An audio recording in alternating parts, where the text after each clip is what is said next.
Nest Podcast, your weekly home for sports news, video game reviews, and hot takes with your hosts, Brandon, Zach, and Justin. Enjoy the show.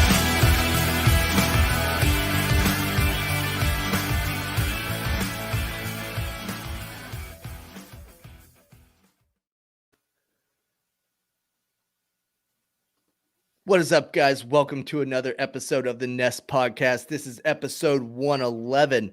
I'm Brandon, and he's Zach.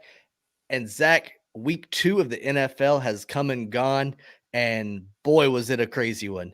We're going to get into all of that this week. We're going to get into a little bit of fantasy news and fantasy updates, but I want to kick things off by kind of going back to my 5-minute fantasy episode that I did this past Saturday, and where I talked about how you should definitely sit James White. I made that call based off of my assumption that Cam Newton was going to have himself a day, which he did. But I went out and I saw that James White was a healthy scratch Sunday morning, and I kind of was gloating about it a little bit on Twitter. I said, that's right. I said sit him, and the Pats listened to me or whatever I said. Turns out he got scratched for the worst possible reason. His mom and dad were involved in a car accident in Florida. His dad actually died in the accident, and his mom's in critical condition at a hospital. So I just want to make sure that anybody that saw that knows that I didn't intend any disrespect towards the White family. That's a tragedy that I didn't foresee happening, and it sucks that it had to happen. And I definitely wouldn't wish that on anybody, especially not somebody that was on my favorite team. Right. Yeah, that's a terrible thing to have happen to him, and I hope his mom pulls through, because that's terrible. Absolutely. But, like I said, I did say, to bench him in fantasy because I thought that Cam Newton was going to have himself a day. I even went on record and said that he was going to throw for over 300 yards and get 3 total touchdowns, which is exactly what he did last night. In fact, he almost hit 400 yards passing. Yeah, he was 3 shy? Yeah, 3-4 yards shy of hitting the 400-yard mark. But it wasn't good enough. Just short. Yep. Ended up 1 yard short on the goal line, and the Seattle Seahawks were able to take the victory. What'd you think of that game, Zach? Man, it was a hell of a game. I mean, both quarterbacks in that game were just on point. I mean, they lit up the fields. And gosh, I mean, you got to think that those two quarterbacks are going to meet again eventually, I think. So I don't know. That game, whenever both teams are doing good, that game is a can't miss. It's ironic that it came down to a 1 yard line possession for the end of the game, because of course everyone remembers the Super Bowl 49 whenever it was the Seahawks on the 1 yard line and they opted to throw the ball, and Malcolm Butler stepped in front of the pass, intercepted it. Patriots go on to win what was Tom Brady's 5th Super Bowl title at that time. And a lot of people on Patriots Twitter, Patriots Facebook, all that stuff, they were talking about how Cam Newton should have dropped back and thrown a pass at that time. He opted to keep it for the keeper. I'm sure the coaches called that play because it had worked all night long, specifically on the goal line. I think they've ran that play now 5 times, and 4 out of the 5 times it's been successful. So, I mean, history was definitely on the side with that little draw run to the left side behind the guys that you pay big bucks to on your line to block for you. The only difference is in that scenario, the Seahawks were able to sniff it out, and he got stuffed. It happens. It's football. As a Patriots fan, I'm super excited at the product that I saw last night. I saw that Cam Newton is not just a running quarterback. He can stand back there and throw with the best of them. He hit Edelman for like 157,000 yards or something like that. And it was great to see. Cam Newton's broken 2 records in 2 weeks. He is now the first quarterback in NFL history to throw for 500 yards and rush for 4 touchdowns in the first 2 weeks of a season. Yeah, that's wild. for everybody that said that Cam Newton ain't it or it's not going to work in New England, I don't know what y'all are smoking because it is working and it's the shit and I love it. Yeah. Yeah. He's really fit right in. It did not take him any time at all to just make things happen. He's been obviously great on his feet. I think we knew that about Cam, that he could run, but his arm is there too. He has made some great throws, and like you said, he connected with Julian Edelman numerous times for pretty long passes, and it all looked very good. I think you're right about the whole goal line stand there at the end of the game. What else are you going to do? I mean, that's a hard play to begin with. And I think they thought that their best chance was to send that 6'5" gigantic quarterback right down the gut like they had been, and it didn't work. So, I mean, there's nothing they can do at this point. I wouldn't hang my head about that. That was a hell of a game. No, absolutely. And, you know, one of the things that we learned from this game is that a good quarterback equals good team. And Cam Newton is definitely a good quarterback, and the Patriots are a good team. Are they going to win the Super Bowl? I don't know. They still have a couple juggernauts in the AFC that they're going to have to go through, but they're definitely a contender at this point. And like you said, you know, the Seahawks and the Patriots are bound to meet again. It's because they also have a good quarterback, because no matter how good Cam was, Russell Wilson was just that much better. Yeah. Yeah, he has not skipped a beat, obviously. He's doing very well. I think he's just their guy, obviously. He's had numerous weapons come in and out. Obviously, Marshawn Lynch. He's got a different wide receiver group than he used to. DK Metcalf, obviously, and Tyler Lockett being the two big guys there. And I think he can just do well with anybody. And that says a lot about Russell Wilson. But yeah, he's a whole nother level. You know, DK kind of came on last season on into his own a little bit, and we saw that he had the athleticism and he had the speed and the size and the strength to be a top tier receiver. This year, he's showing it. I mean, that touchdown that he caught in Gilmore's face last night, that solidified him as one of the top wideouts in the league, in my opinion, because that's the 2019 Defensive Player of the Year, and he made him look like a chump on that touchdown pass. Yep. It was an incredible game. I enjoyed watching every bit of it. Even in a loss, I enjoyed watching it. And like I said, Patriot fans, we have something to be excited about, because, you know, in a year that was supposed to be a down year when everything was doom and gloom, things are looking up. Right. How many GMs out there are kicking themselves for letting Cam Newton sit for 86 days without a job? Yeah, you've got to think basically everybody is regretting that decision. I don't know what their motivation was for that. I guess they thought that he was just injury prone and that he wouldn't last or whatever. Which, I mean, anybody can get injured in that kind of game. But I think Cam is right at home at this Patriots team. I think he loves the atmosphere. He loves the winning mentality. I think this is a team that he needed to be in. I'm kind of glad he didn't get picked up by some shitty team that wanted a quarterback to play for them. I'm glad he has the opportunity to actually play for a good team, and I think he realizes that too. I bet that he's glad that he kind of just stuck it out or whatever might have happened for him to fall into the Patriots' lap, basically. Yeah. Yeah. You know, you hit the nail on the head. Like the Panthers, they could have re-signed him, kept him there. Instead, they went out and gave big money to Teddy Bridgewater. The Bears, they could have had him, but they decided to give big money to Nick Foles and then still just stash him on the bench. The Bengals could have picked up Cam Newton and then used that number 1 draft pick for another weapon or another piece. Instead, they opted to go to Joe Burrow.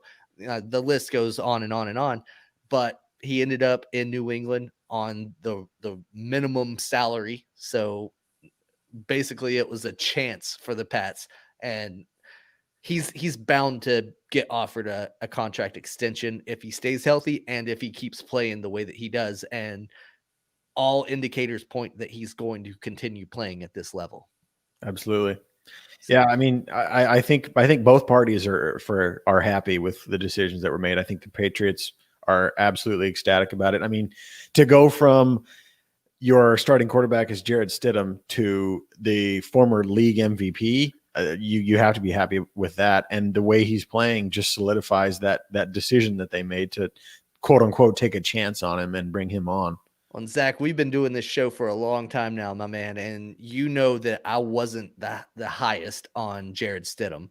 Whenever Tom Brady packed bags and headed down south, I was like, well, I guess it's the Stiddy show now. I'm going to get behind it, but I don't really want to. But then as soon as Cam was signed, I was all on board the Cam train, and I'm so glad that he's there because Stidham, he ain't it. No. But we talked briefly about Russell Wilson and his phenomenal play so far. Of course, he torched the Patriots defense, which is saying something. He lit up the Falcons defense on week 1, and that was like, oh, it's the Falcons. They don't have a defense. But then he came out and did the same thing to the Patriots. That's a much bigger deal, in my opinion. Is Russell Wilson a legit MVP candidate this year? Yeah, 100%. I think you can never really count him out in that conversation, but just for whatever reason, sometimes he gets overshadowed by other players. But I think every single year he's always in that conversation. He's been obviously very good this early in this season. As long as he can stay on the field and as long as everything keeps going the way it's going, yeah, I look for him to have an MVP caliber season. Absolutely. And we're talking about good quarterbacks equals good teams. Are the Chargers on the precipice of being a good team with a good starting quarterback in Herbert? I couldn't even tell you the kid's name, but God, he threw for like 300 yards or something. Justin Herbert came in. He was the backup going into Sunday. Tyrod Taylor, I guess, had some chest pains during warmups or whatever, and they tapped on Justin and was like, hey, kid, you're getting the ball today. And he went out and he nearly delivered the upset of the week against the Chiefs. Is Tyrod Taylor just a gateway quarterback now? Because this same exact thing happened in Cleveland when he was there that paved the way for Baker Mayfield to become the starter. Is Justin Herbert going to benefit from this and just take the reins and run with it? Yeah, I definitely think he made a name for himself with that game. But the Chargers have come out and said that if Tyrod Taylor is healthy, that's their guy. But you can always change your tune. The key word in that there, Zach, is if. The injury report right now has him listed as day-to-day, and he's questionable. So if he's not healthy, then that means Herbert's going to get another start. If he comes out there and performs well again, I don't know who the Chargers play next week, but if he has another good game where he has the Chargers at least in position to win, I think that's his job to lose. Yeah. I mean, you can't argue with the guy who's basically winning you these games against, I mean, the Chiefs. I mean, who thought that the Chargers could beat the almighty Chiefs, and they almost did it. Yeah. Last week, if you would have asked me like, oh yeah, the Chiefs are going to play the Chargers, well, how do you think it's going to go? I would have said, oh, the Chiefs are going to win by 50 points. Nope. They won by 3 on the strength of a field goal. Yeah. We'll get into that a little bit more later though. And I think the Chargers defense is a little bit underrated. They have Joey Bosa, obviously. I don't really know many of their other weapons, but I mean, clearly they were able to keep Pat Mahomes under his normal 30, 40 point games, which is saying a lot about a team who's obviously not known for having a defense in the Chargers. Yeah, no, you're absolutely right. Bosa's been kind of the only guy of any note really on that defense, but they're coming together and they are playing good football on the defensive side. If they can, rally around this young quarterback, you could see the Chargers getting some good wins.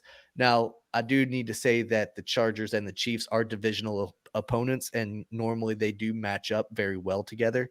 So there could also just be a little bit of that to play. Sure. But let's talk a little bit about another guy that's always been in the category of a good quarterback on a good team, and that's Tom Brady. Is he really a good quarterback anymore?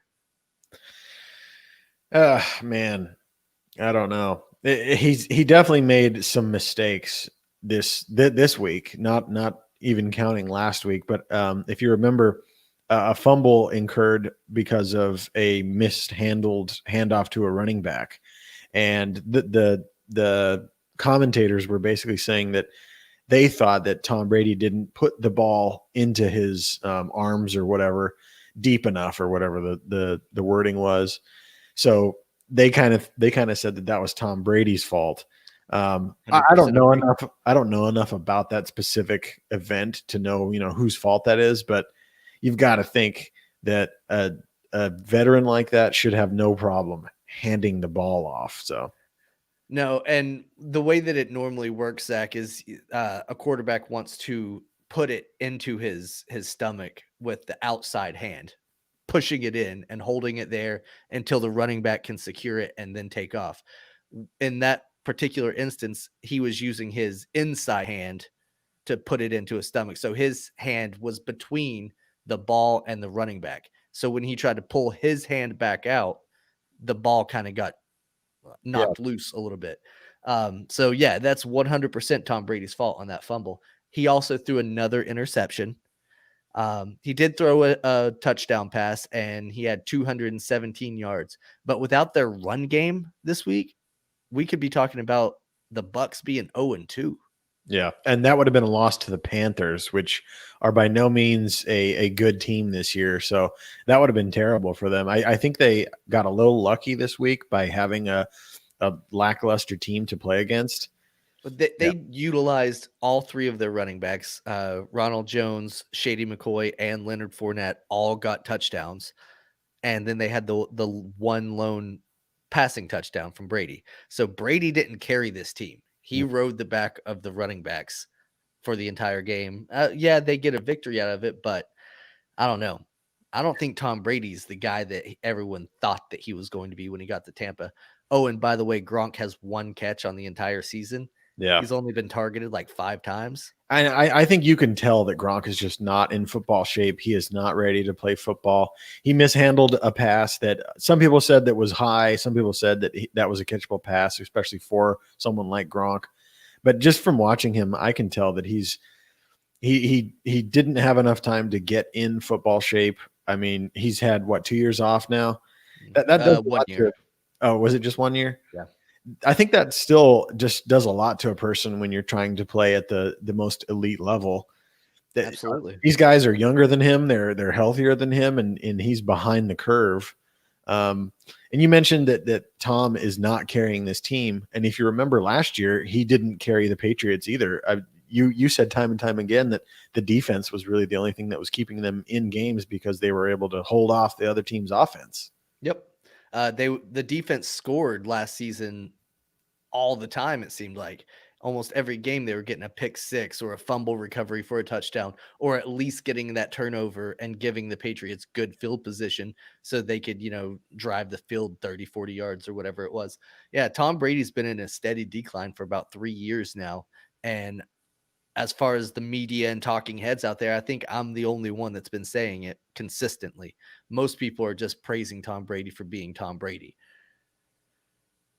Another quarterback that's synonymous with being a good quarterback on good teams was at that game in Carolina yesterday, and that's Brett Favre.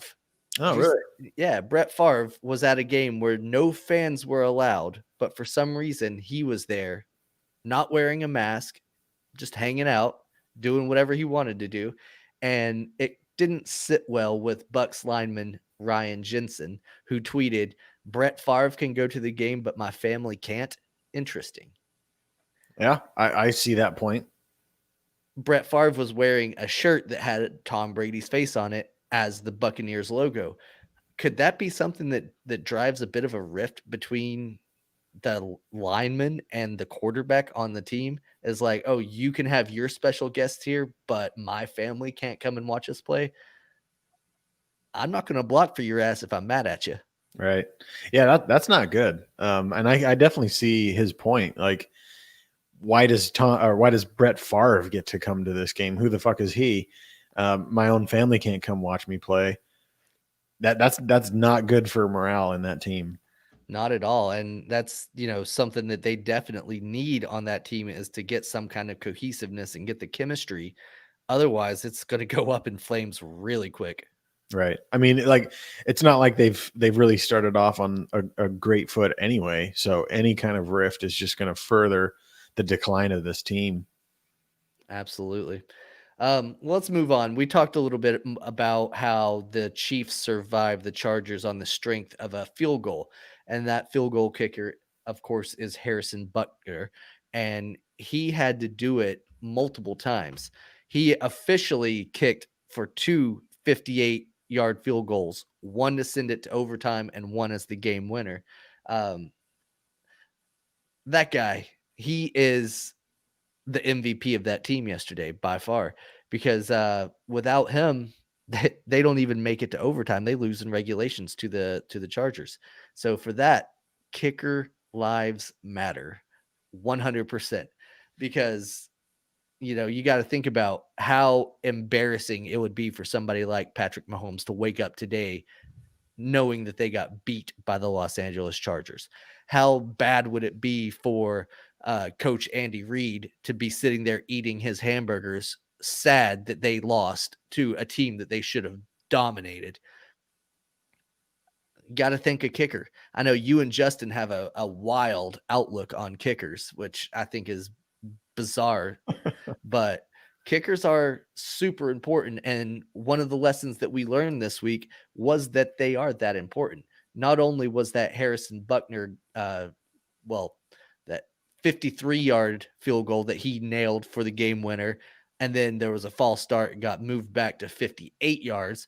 Not only did he just knock those through like it was nobody's business, we had field goals in several games that decided the outcome of the game directly, or it put the kicker in the position to win or lose the game. So you guys that don't value kickers, that you think that the kicker is just the throwaway guy, I got some news for you. Steven Gostkowski for the Tennessee Titans hit a near 50-yard field goal to beat the Jags. The Jags are looking suddenly like a real deal team, because they last week decimated the Colts, who this week turned around and decimated the Vikings. And then they came within, like I said, a last minute field goal of beating the Titans this week. That field goal goes left or right, we're talking about the Jags being a 2-0 team. Kicker lives matter. And then one of the biggest kicker plays of the entire weekend was Greg the Leg. And that was the Dallas Cowboys Atlanta Falcons game. And I wish Justin was here tonight, because I wanted to talk about this and rub it in his face so bad that his team blew yet another 20-point lead because they just simply forgot the rules of football, I guess. This one was way more embarrassing than losing to the Patriots in the Super Bowl, in my opinion, because it's not like someone came out and beat you with better play. Your team fucked up, and it was bad. I mean, I don't know what those special teams guys were thinking, because the second that ball is kicked, they can touch it. And if it doesn't go 10 yards, then there's a penalty and the game's over and you win. But they were watching it and making sure it went 10 yards down the field. That was a huge, huge mistake. Yeah, like you said, they were literally watching it. It reminded me of like a third baseman whenever whenever the ball is like it was bunted down the foul line and they're sitting there waiting on it to roll foul or whatever. That's what it looked like to me. It looked like they just were waiting on it to go foul, and they just didn't care anymore. I've got the clip right here that I'm going to play for you. Justin, again, I wish you were on here to kind of walk us through what you were feeling when all this was happening, because the Falcons just got away from the ball and let the Cowboys dive on top of it. We'll see it again from another angle here in just a moment. And it's even worse from the other angle, because you can see that they're telling each other to get away from it. Yeah. Oh, stay away, stay away, stay away. Yeah, it's so weird. I guess they're thinking that it's not going to go 10 yards and that it'll just die out. But that ball just kept spinning and spinning and spinning. And I'm going to go back to the very beginning of this clip. You see how the ball right there, it's laying on the ground. Mm-hmm. There's no tee under it. A traditional onside kick will have the tee there.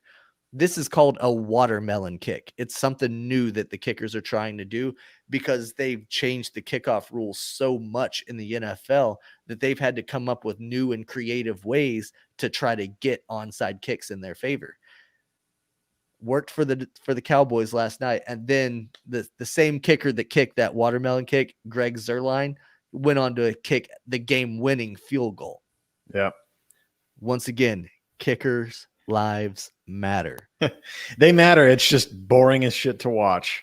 What's funny about that onside kick is he did have that new way of setting up the football, and he also, if you notice in the clip, he kicks it like he's barely kicking a soda can down the road or something like that. He didn't put obviously much effort into it, and that's obviously to try to get it to roll and stay in the area of his teammates so that they can grab it. So it's an interesting way of trying to do that. And I think if it continues to work, you might see more teams try to do this. He kicked that sumbitch like it was a top. It was just spinning. Mm-hmm. That was a wild one. But I mentioned the Jags, and Josh Lambo actually cost the Jags the game with an earlier kick in the second half. The Jags scored a touchdown. They were kicking off to the other team, and they were attempting a squib kick where they wanted to kick it low and on the ground and then hope that maybe it would just bounce up and hit off of somebody and they could recover it like at the 20 or 30 or whatever. But when he kicked it, it went straight to one of the Colts players, or I'm sorry, one of the Titans players, hit him in the chest and fell down right in front of him, and he fell on the ball. Gave the Titans great field position. They took it downfield and scored. So that cost the Jags the game. So kickers, the kicking game is important in the NFL, and it's something that's not going anywhere. Yep. We talked a little bit about how the Bucs potentially were on the cusp of going 0-2 if they didn't get that solid run attack from the running backs. Some of the teams did fall to 0-2 this week, and that's a very unfortunate mark for them because since 1990, teams that have started their season 0-2 only have a 13% chance of making it to the playoffs. That's not a very good stat for teams like the Falcons, who dropped to 0-2, the Houston Texans, who dropped to 0-2, Kirk Cousins and the Minnesota Vikings dropping to 0-2. That's not good for any of these guys that 2 out of 3 of those were playoff teams a season ago. Mm-hmm. So, yep, not a good stat to have. Tough road to climb for those guys. Eagles, of course, dropped to 0-2, but half of their team ended up in an ambulance somewhere in Philadelphia. And the Bengals dropped to 0-2 on Thursday Night Football. But the Bengals actually look better than any of the other teams that I've seen this year as an 0-2 team. They've been competitive in both games, and Joe Burrow actually looks like he's going to be a good quarterback in this league, which then would make the Bengals a good team. Yeah. The only thing that I can say about the Bengals is that, are they going to make a good team for Joe Burrow to play with, or is Joe Burrow just going to eventually find his way out of Cincinnati?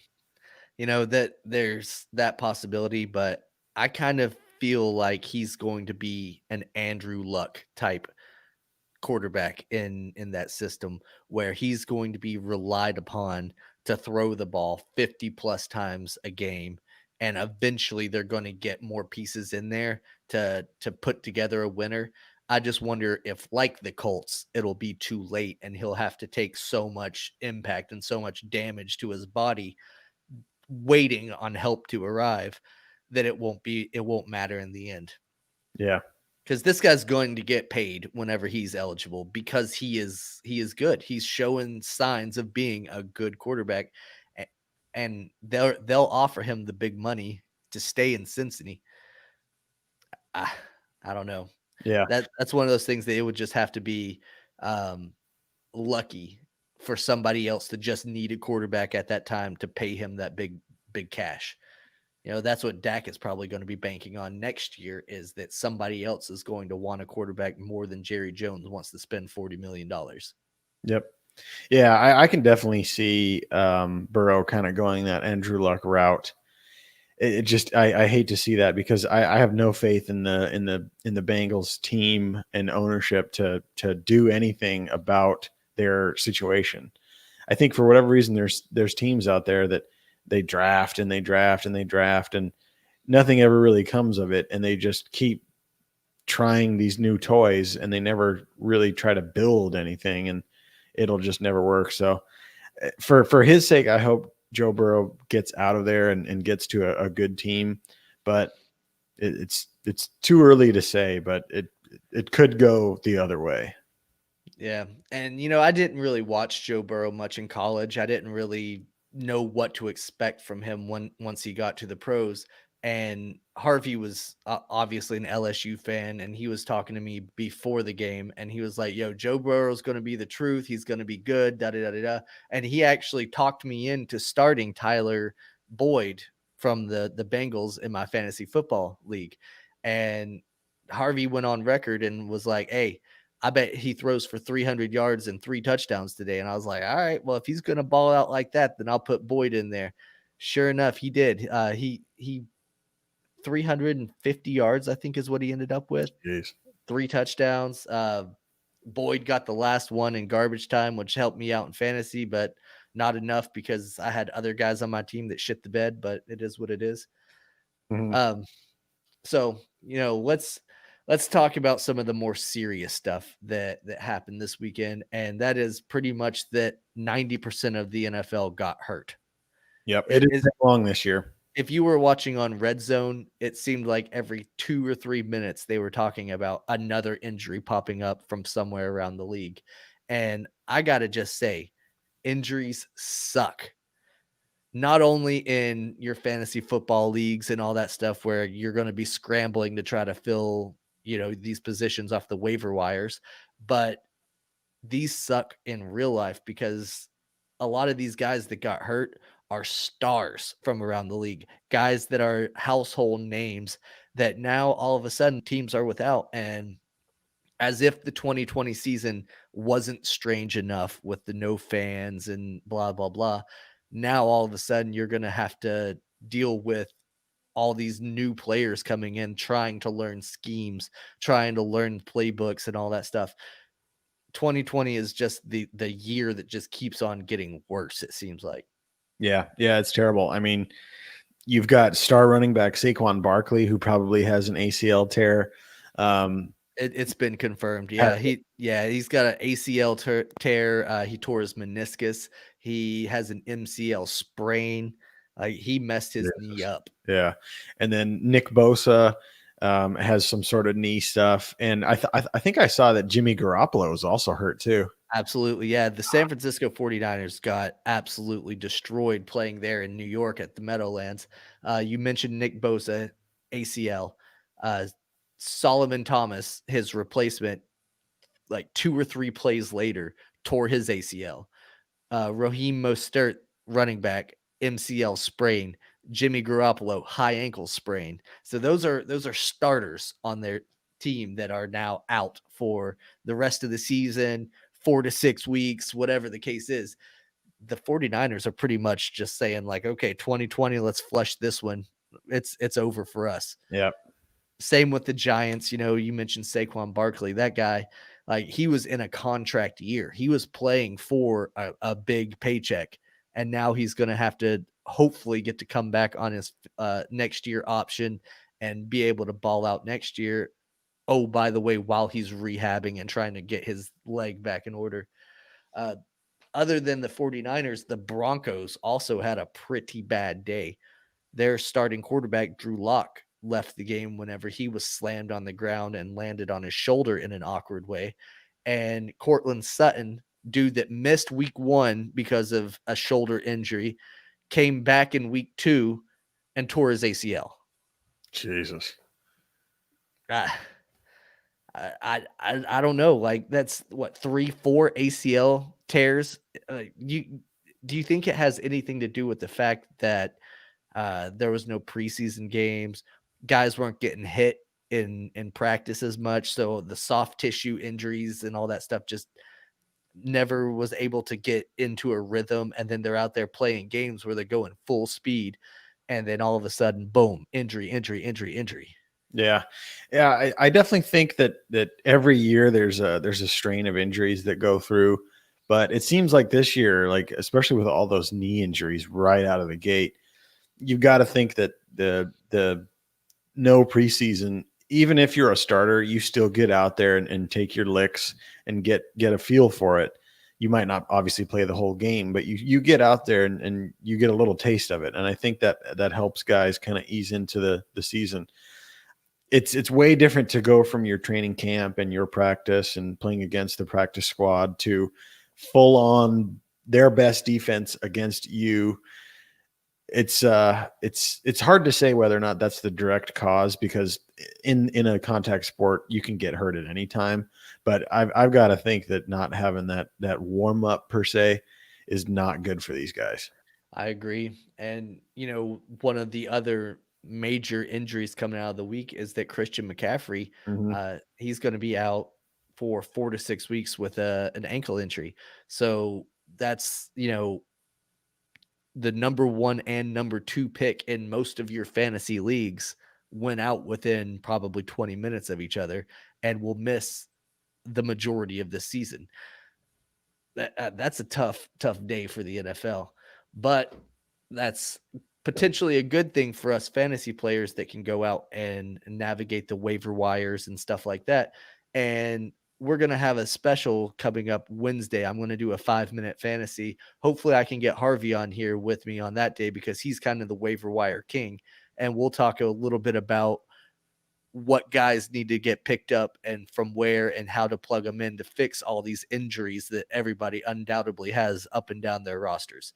So stay tuned for that on Wednesday, whenever we come with another 5-minute fantasy. Yeah, that's definitely much needed after this week.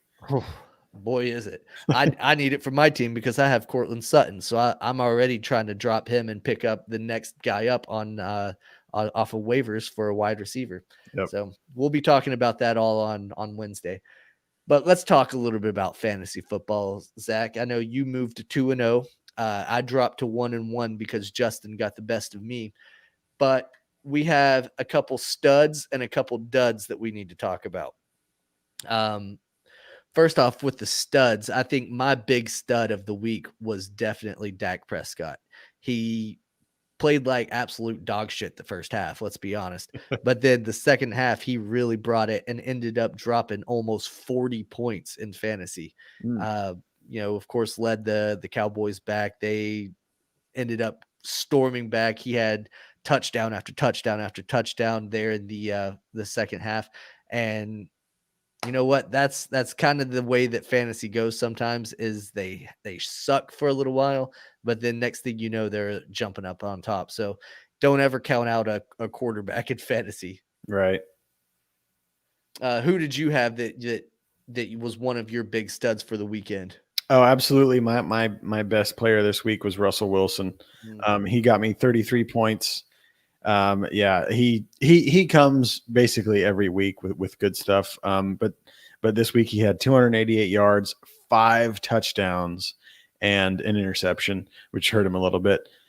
But all in all, that was a very good week for him, just like last week. So yeah, he's an absolute lock for me. Yeah.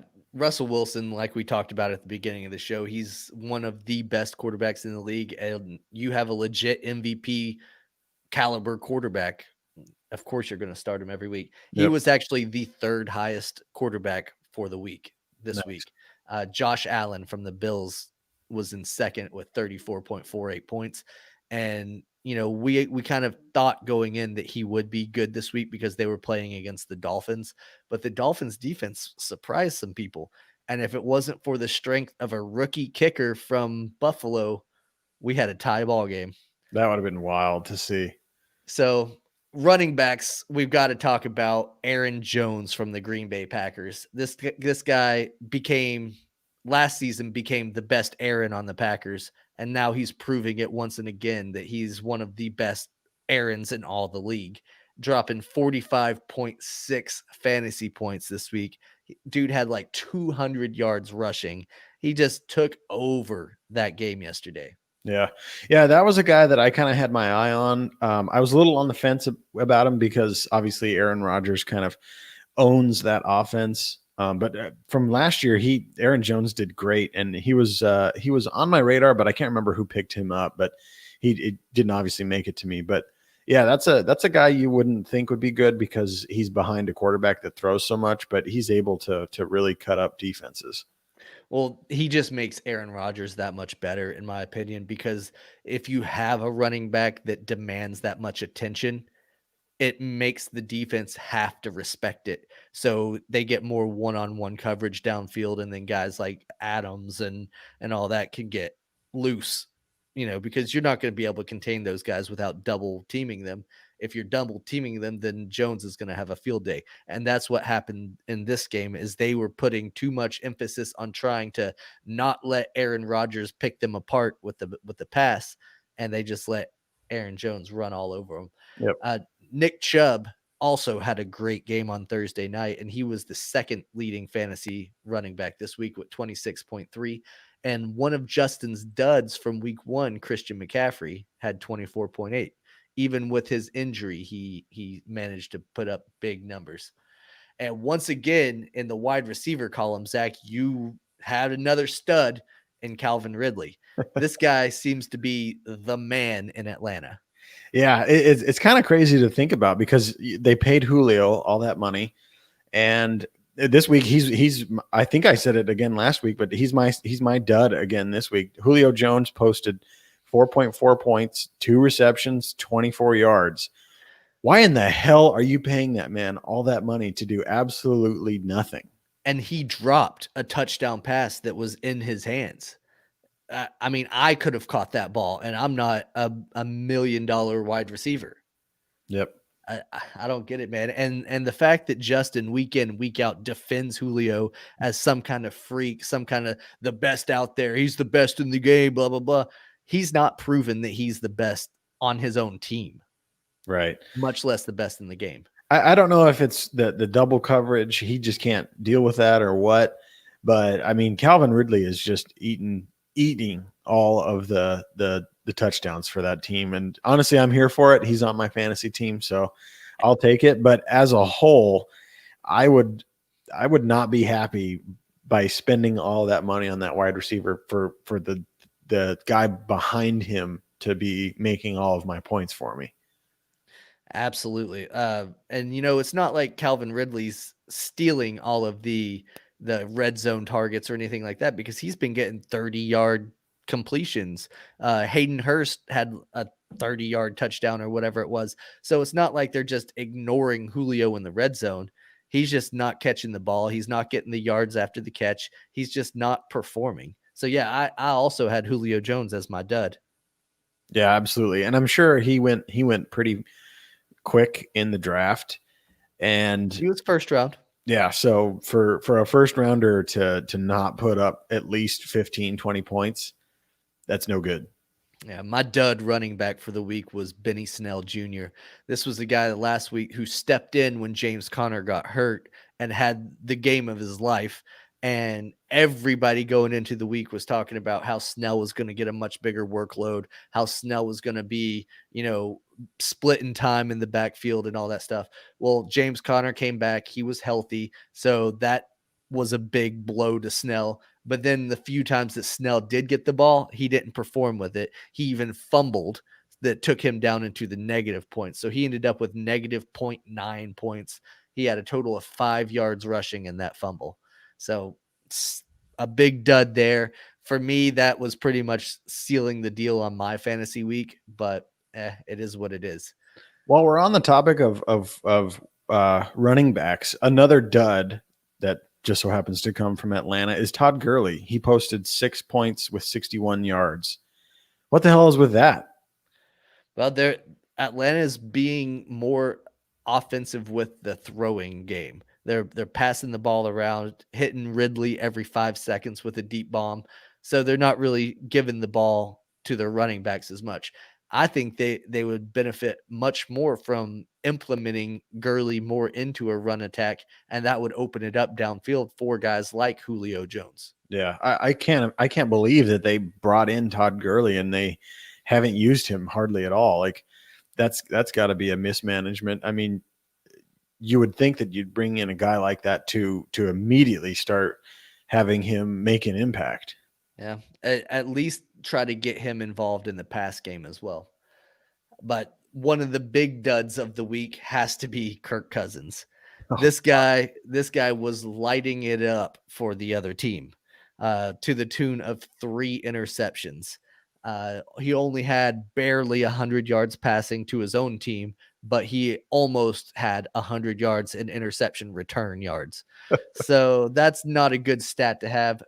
Overall, he posted a negative 1.48 in fantasy. holy shit! You think he's still out there saying that he's ready to die on the field or whatever? I think week 2 was officially a slow death for Kirk Cousins. Yep. Moving on from fantasy studs and duds, one of the biggest overall duds of the entire week was Carson Wentz, who got booed in an empty home stadium. They played in Philadelphia, and as he was walking off the field after yet another 3 and out, whoever's in charge of the crowd noise button decided they were just going to rain boos on this man. How bad do you have to be to get booed out of a stadium with no one there? Oh my God, that is next level bad. Only in Philly, though. Oh yeah, Philly is notorious for booing. They're absolutely, they're booing the shit out of their teams. Every time that Bryce Harper strikes out, he's notoriously booed. So it makes sense that it's coming from Philly, but I mean, there's not even a single person in the stands, and the guy who's running the board up there says, "You know what? This sucks. I can't do it. You're getting booed." How long till we see Jalen Hurts? He suited up for the first time in week 2. He was standing on the sidelines with his clipboard and pencil. How long until we see him dropped out there onto the field and they're like, "All right, kid, here's the keys to the kingdom"? Well, you got to think that, I mean, Carson Wentz only has a certain number of games in him before he's hurt again. So True. Their hand might be forced with that. But if he's not hurt, I'm assuming they're going to throw him in there before the middle of the season, maybe week 5, week 6, something like that. I don't think teams like to sit around with a hot young quarterback that they went out and got while they're shitting their pants and losing games. I think they like to try to see what the young kid can do. So either Carson Wentz is going to get hurt or they're going to get fed up with the losing and give him a shot. And I like Jalen Hurts, man. That kid is a winner. I've been saying it since before the draft. I wanted the Patriots to draft him, but they didn't. It is what it is. That kid, he's a winner. He's proven that he can win in Alabama. He proved that he could win at Oklahoma. And I'm anxious to see if he can win in Philadelphia.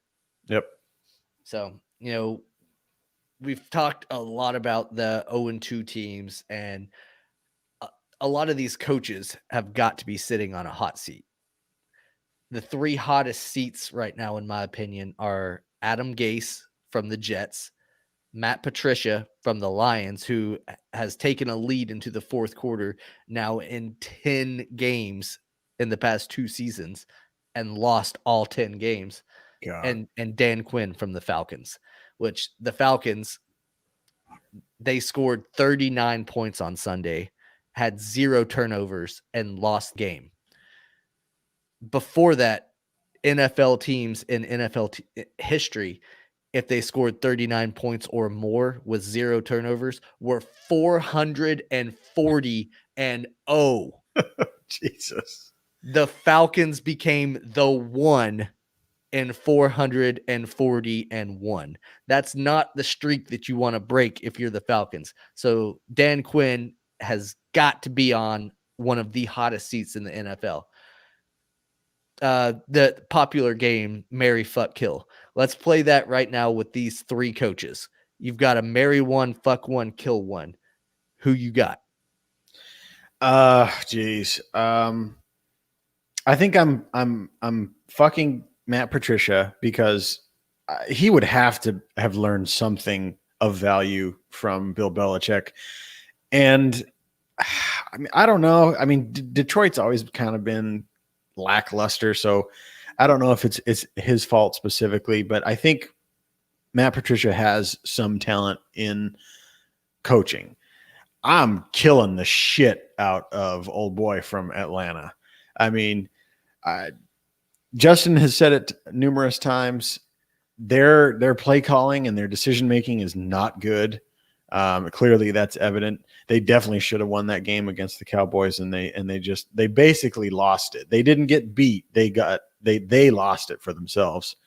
And that means you marry Adam Gase from the Jets, so. which that to me is the one that I'm killing. I'm just getting rid of this guy. He does not need to be an NFL head coach. He's probably the worst NFL coach in the history of all coaches. He was terrible when he was in Miami. He's terrible in New York. He's just not good. I'm going to marry Matt Patricia because I think, like you said, he's got some kind of knowledge deep down in there, and you've just, be patient with it. Eventually it'll pay off. And fuck Dan Quinn, because he at least will get you ahead in games. He'll go out there and, the Falcons, for what it's worth, have a dynamic offense. Mm-hmm. But if you have the marriage of Matt Patricia and a defensive mindset paired with the fucking of Dan Quinn's offense, maybe you could put together a decent team. Yeah. Yeah, it's shitty because I think the Falcons have, like you said, they have a relatively good offense.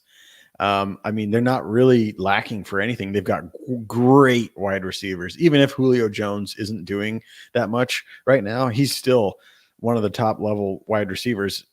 For whatever reason, he's not clicking right now, but they've got an awesome wide receiver core. They just picked up Todd Gurley, which they need to use him, and Matt Ryan is no slouch. So on the offensive side, they're not struggling at all. I think Justin likes to talk about how they have, a bajillion number, like, first round draft picks and all that stuff. Well, a lot of those first round draft picks were nobodies from other teams or people that washed out on other teams that they didn't want anymore. Right. So it's not like you have all these studs.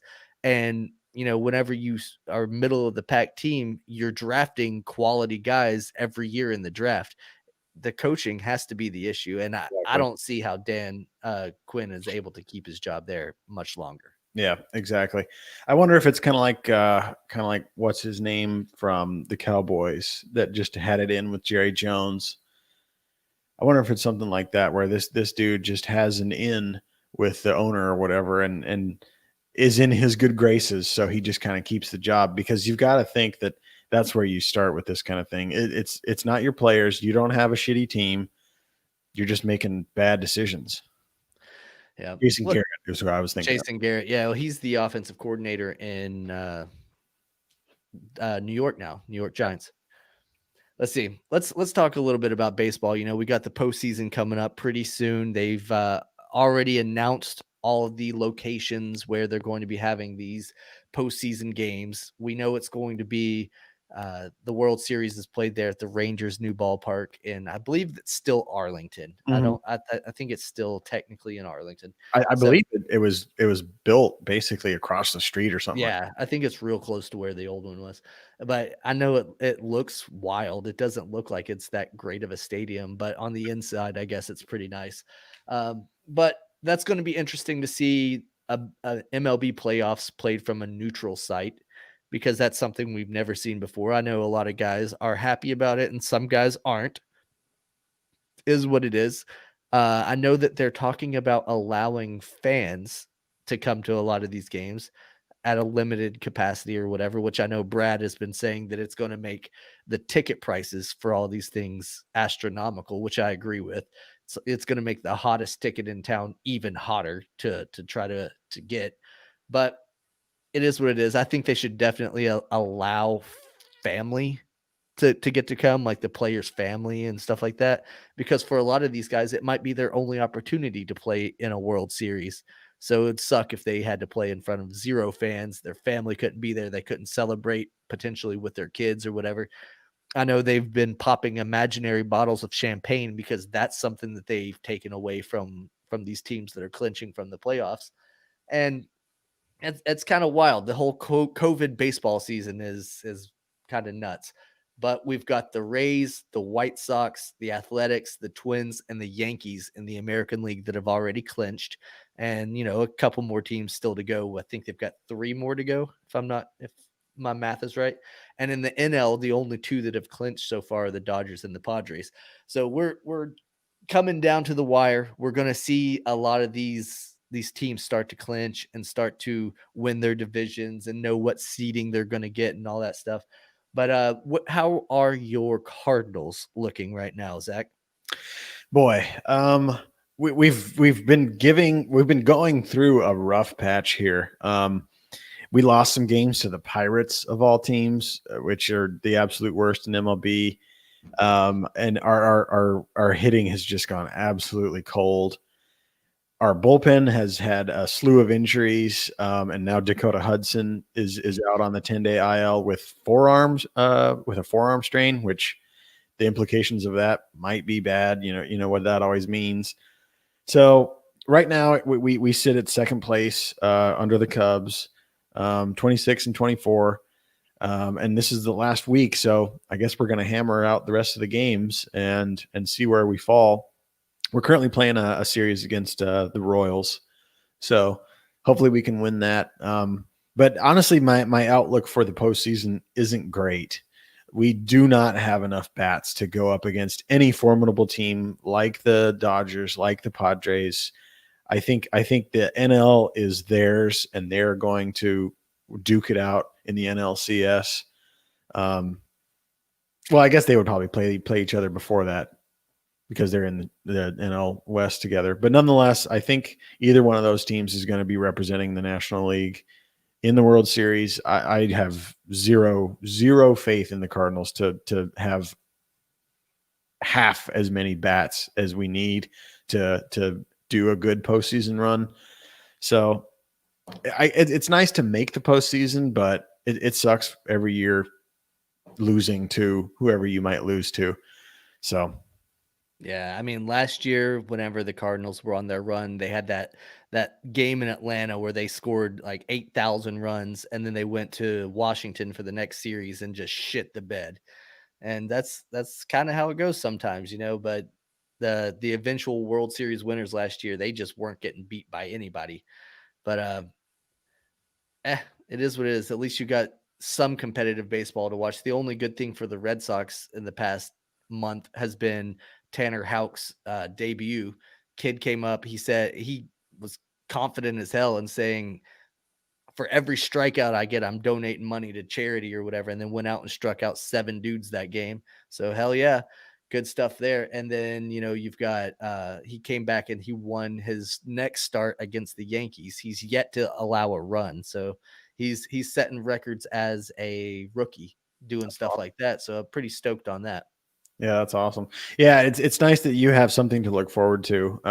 I know that the I know the Red Sox kicked the shit out of the Yankees the other night, didn't they? That was the night that Tanner got the start, and he went out there and he delivered.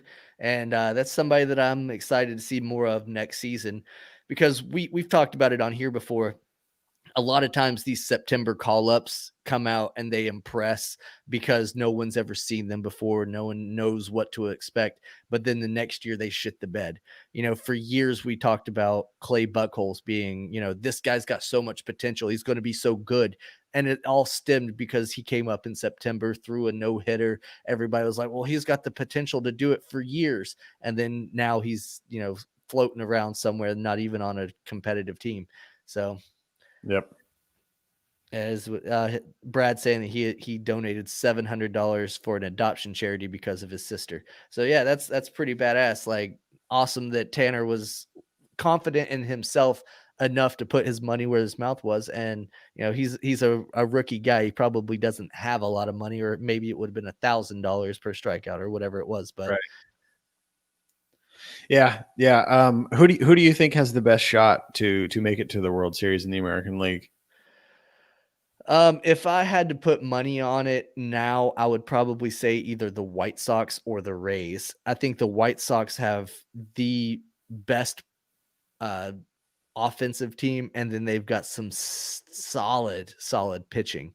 But of course, the Rays are built on pitching, and that usually ends up winning championships. I do want to have Brad come on for the next few weeks whenever we are getting into the playoffs and stuff like that, because I know he watches every game religiously, and we'll be able to pick his brain about some of these other teams from around the league. For those that are listening that don't know, Brad Chandler is our Nest podcast blogger. He blogs about all the baseball from across the league, and he's pretty knowledgeable for all 30 teams. So it'll be nice to see, what he has to say. He also is going with the White Sox from the American League as the potential representative in the World Series. What about you, Zach? You're a National League fan. Who do you think is going to make their presence known and make it to the World Series representing the National League?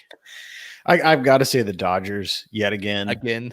Yeah. I mean, the Padres are a very exciting, young, very talented team. I just don't know if they have the back end bullpen to keep up with a team like the Padres or the Dodgers.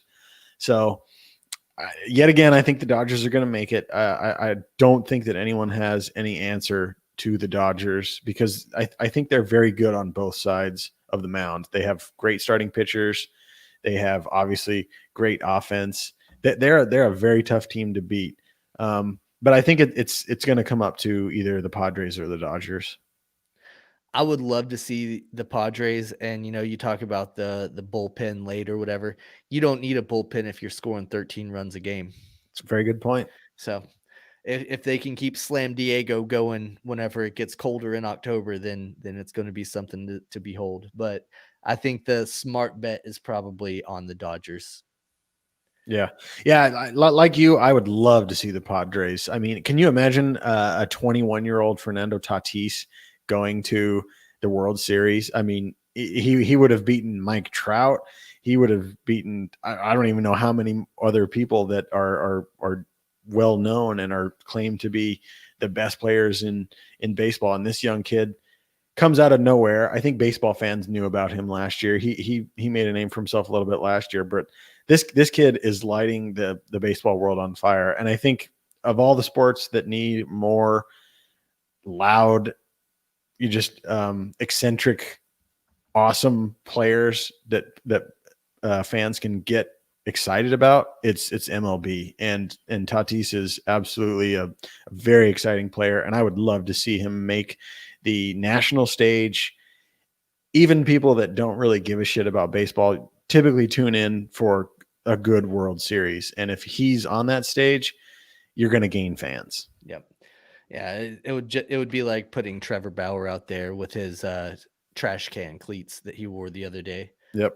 Trevor Bauer is good for baseball. Tatis Jr. is good for baseball, and just good baseball is good for baseball. But I don't know. We'll see what happens as October comes on our calendars, and we'll see what teams make it and what teams are going to end up in the World Series. We'll be talking more about that, and we'll be talking more about your NFL action from week 3 next week. Zach, you got anything else you want to talk about? No, I think I'm good. It's wild that the last week of the MLB regular season is here. It seems like the season started a month ago, and here we were saying that we didn't think that the season would finish. We thought that they would have to call it quits, and somehow they survived. They persevered, yeah. And you say it seems like it started a month ago. Well, it actually was only about 2 months ago that it started, so you're not that far off with it. But 2020 has been a hell of a year, man, and it's only getting weirder, and we're here for it. We've been here the entire time trying to cover sports in the sportsless year, and now we have all the sports back, and it's great. because we actually have something to talk about on a week-to-week basis instead of just speculations. Yeah, but we'll be back. We'll be back again next week. And oh, by the way, UFC, Woodley hanging him up, needs to, right? Yeah, he's done. He's Yeah. got done. Another thing I'd like to next week get into the NBA a little bit. We're kind of getting down to the finals. Lakers obviously are the favorite to get into the finals, and the Heat are putting it on in Boston there against your Celtics. That's looking exciting too. Yeah, the Celtics, man, like they were looking good for a while, but then the Heat just came out of nowhere, and they've been dominant, and it looks like it could end up being the Heat and the Lakers in the finals. So yeah, we'll talk about that a little bit more next week, maybe when Justin comes on, and I know he follows basketball a lot more closely than I do. It's wild because we're going to have postseason baseball, and we're going to have NFL, and we're going to have the NBA finals basically all at the same time. That's obviously, I'm sure, never happened. Yeah. And I mean, I'm sure if we wanted to really get into it, hockey is that's true. Yeah. Down as well. So yeah, actually they're in their Stanley Cup finals with the Stars and the Lightning. So wild times. Yep. All of the sports that we lost for all those months, boy, we're gaining them back right now. Yeah, it's not a bad thing either, man. It's not a bad thing. Enjoy it while we have it, because we know now what it's like to live in a world without sports, and that's not a world that I want to be in. Nope. All right, guys, we'll talk to you next week. Thank you, everybody that's been commenting along and liking and sharing out our post. If you see our stuff out there, be a friend, tell a friend, because that's the way we grow. We'll talk to you next week. Peace. I'll say this. Oh, down he goes.